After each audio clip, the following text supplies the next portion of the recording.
अस्सलामुअलैकुम। हाँ जनाब, की हाल है? ठीक हो? उम्मीद करने ठीक हो। बहुत टाइम जनाब सुबह 9 ਦਾ ਵੱਜ ਗਿਆ। पट्ठे लैन गए, पट्ठे लिया के वेली पहुंचे, नाते धोते कपड़े शपड़े चेंज किए ने। मैं चलो व्लॉग शुरू कर देने। अज जनाब 12 रबी अव्वल का दिन है। 12 रबी अव्वल दिन साढ़े पिंड जनाब इतने रौनक लगी होंगे, जुलूस निकलते हैं, महफिल होंगे ने, लंगर तकसीम होंगे ने।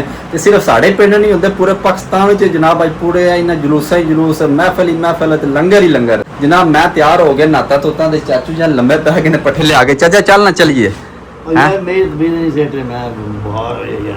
ओ चाचा तेरा बहार ठीक कर लेने, चलिए। अच्छा लो जी, चाचू जान पैदे मनु बहार होया, तू जा ते साडे नाल जुड़े रहियो, वीडियो पूरी देखियो, इंशाल्लाह तुहानू मजा आवे। साडे चैनल नू सब्सक्राइब कर लो। Let's go.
लाट के अंदर है, लाट नहीं बनता क्या?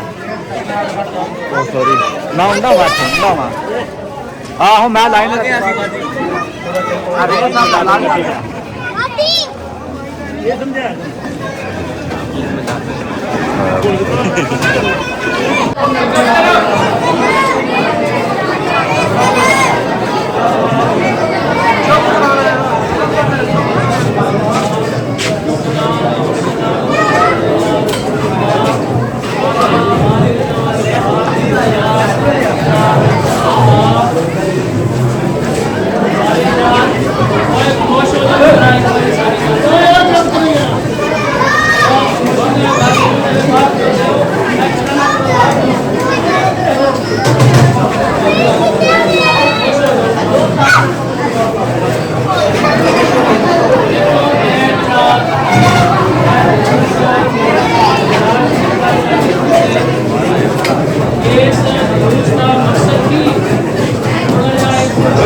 ऐसी क्यों सारे इकट्ठे होकर दूसरे करते हैं? ਇਹਦਾ मकसद की ਇਹਦਾ मैं अर्ज कर रहा कि जुलूस का मकसद सिर्फ खान पीन मकसद नहीं, इसका असल मकसद है अल्लाह का कुर्ब हासिल करना। अल्लाह का कुर्ब जुलूस अल्लाह का कुर्ब का एक जरिया है। जिस तरह अल्लाह ताला ने कुर्ब हासिल करने के और भी जरिए हैं, नमाज है, रोज़ा है, इबादत है, इसी तरह ये जुलूस का जरा एक काम में ये भी अल्लाह ताला का कुर्ब हासिल करने का जरिया है। ये कैसे कुर्ब हासिल होता है, ये किस तरह जरिया मेरे जड़े